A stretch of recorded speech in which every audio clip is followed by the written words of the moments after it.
which brings me to which exercise is the best for you. You need to work on bone density, muscular endurance, and when you strength train, you are also strengthening your bones. So think about that these things need to be incorporated. If you are going to water aerobics only, this is great for your muscles, but water is also buoyant, so you will not get the bone density that you would get during a Pilates or weight training class or session that you do with me or with somebody else or through a program.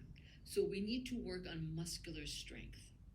We also, it is very important to combine the aerobic strength with our muscular strength, creating a healthy package, I almost said, that helps you function better, move forward in the things you want to do in life, and be able to run after the grandkids, or just simply be fit when you're traveling or gardening.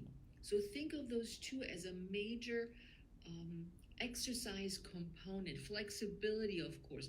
When I think of Pilates, that is in all my programs, Pilates is ideal for building bone strength. I'm sorry, bone density for the spine, muscular endurance and strength for the muscles as we're creating long, lean muscle bellies. And we're also working the heart, we're working the posture. So everything is combined in Pilates as well. That's why I'm a huge fan. But this is what is the best exercise for women over 50? Heart health, bone density or bone density producing exercise, strength and endurance are some of two of the key factors for best exercise, I should say. Then the next question was, why do I quit? Meaning, the question was, I start exercising a lot and I like it a lot and I do it for a long time. And then suddenly I just quit. I don't know why I quit.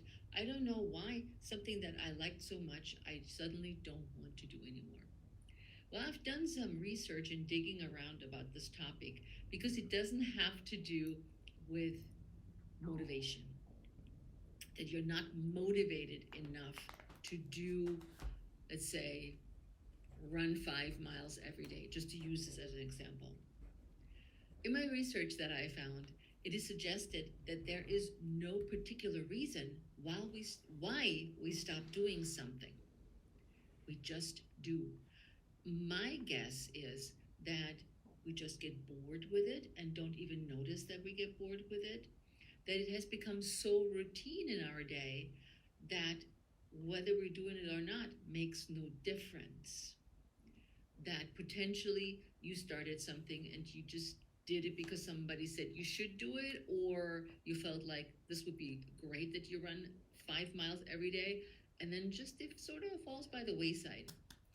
I also believe that priorities that we're setting in our lives are changing how we view our exercise enthusiasm. And that can trickle into other things as well. You're thinking about, okay, now I'm done. I don't want to run anymore.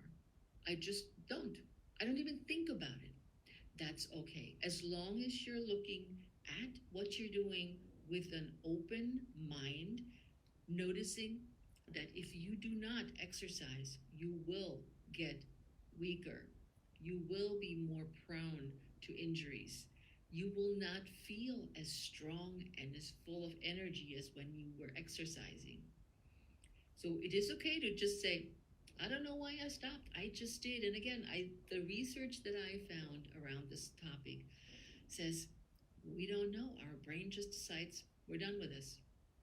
No hard feelings, just done. So look at your workouts. See how you feel if you felt you're not motivated enough or you lost motivation. Is that maybe a reason that you're just done with whatever you thought was so great for so long? Then it's also time to look at something new. And of course, I will always suggest Pilates. But think about it that way. And number 3, I can't find time to exercise is a huge question that I don't get just from the group here, but from so many other women that I have trained before or came across in my 35 years as a trainer.